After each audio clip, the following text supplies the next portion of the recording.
সকলকে স্বাগতম জানাচ্ছি মুক্তাগাছার ইতিহাস মিডিয়া ইউটিউব চ্যানেলে।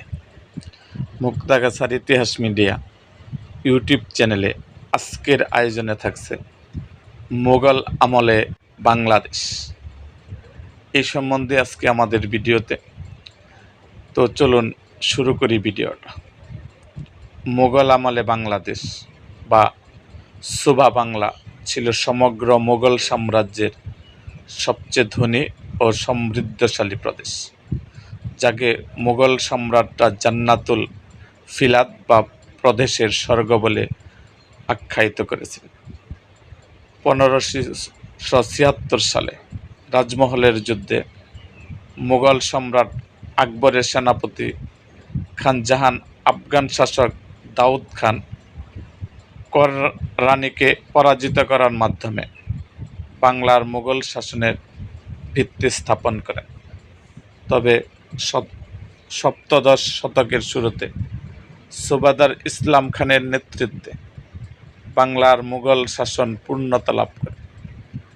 মোগল আমলের বাংলাদেশের রাজনৈতিক, অর্থনৈতিক ও সাংস্কৃতিক ইতিহাসের প্রধান দিকগুলো তুলে ধরা হবে। রাজনৈতিক ও প্রশাসনিক রূপান্তর। রাজধানী ঢাকা।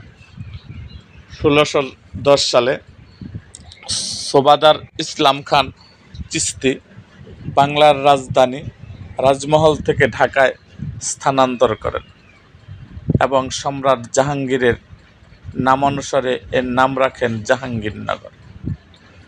12 ভূঁইয়াদের দমন। বাংলার স্বাধীনতা রক্ষায় ঈসা খান, মুসা খান সহ স্থানীয় যেসব জমিদাররা 12 ভূঁইয়া মুঘলদের বিরুদ্ধে প্রতিরোধ করে তুলেছিল, সুবেদার ইসলাম খান তাদের একে একে পরাজিত করে মুঘল কৃতিত্ব সুসংহত করেন। একক প্রশাসন বা মুদ্রা।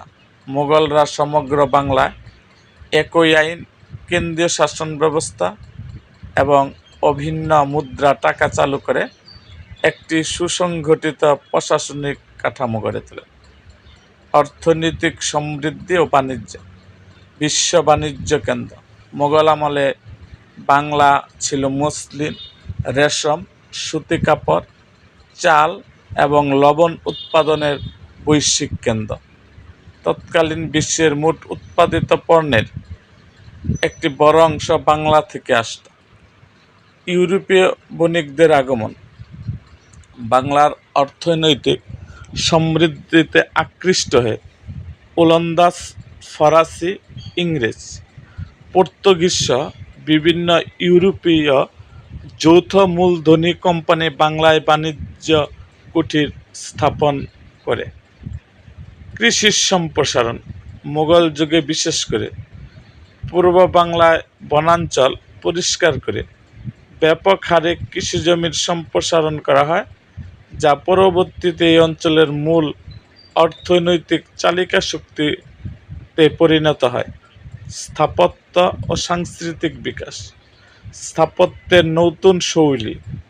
মুঘল সুবাদার ও যুবরাজদের উদ্যোগে বাংলার পারস্য এবং ইসলামিক স্থাপত্য শৈলীর মিশ্রণে অসংখ্য দুর্গ, মসজিদ ও প্রাসাদ নির্মিত হয়। উল্লেখযোগ্য নিদর্শন। রাজধানী ঢাকায় এই সময় লালবাগ কেল্লা 1878 সালে যুবরাজ আজম শাহ ও পরবর্তীতে শায়েস্তা খান কর্তৃক নির্মিত। আহসান মঞ্জিল এলাকা, কাটরা, বড় কাটরা, কাটরা ও ছোট কাটরা, হুসেনি দালান ও 7 গম্বুজ মসজিদ গড়ে ওঠে। ভাষাগত সামাজিক পরিবর্তন।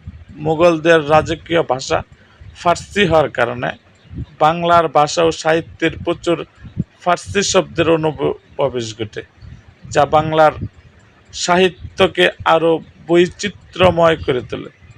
একই সাথে পূর্ব বাংলার ইসলাম ধর্মের ব্যাপক প্রচার ও প্রসার ঘটে। মুঘল শাসনের অবসান। অষ্টাদশ শতাব্দীর শুরুতে সম্রাট আওরঙ্গজেবের মৃত্যুর পর মুঘল সাম্রাজ্যের কেন্দ্রীয় শক্তি দুর্বল হয়ে পড়ে। 1717 সালে মুর্শিদ কুলি খান নিজেকে বাংলার স্বাধীন নাজিম বা নবাব হিসাবে ঘোষণা করলে কার্যত মুঘল শাসনের অবসান ঘটে এবং নবাবী আমলের সূচনা হয়। পরবর্তীতে 1757 সালে পলাশীর যুদ্ধে নবাব সিরাজউদ্দৌলার পরাজয়ের মাধ্যমে এই অঞ্চলের শাসনভার ব্রিটিশদের হাতে চলে যায়।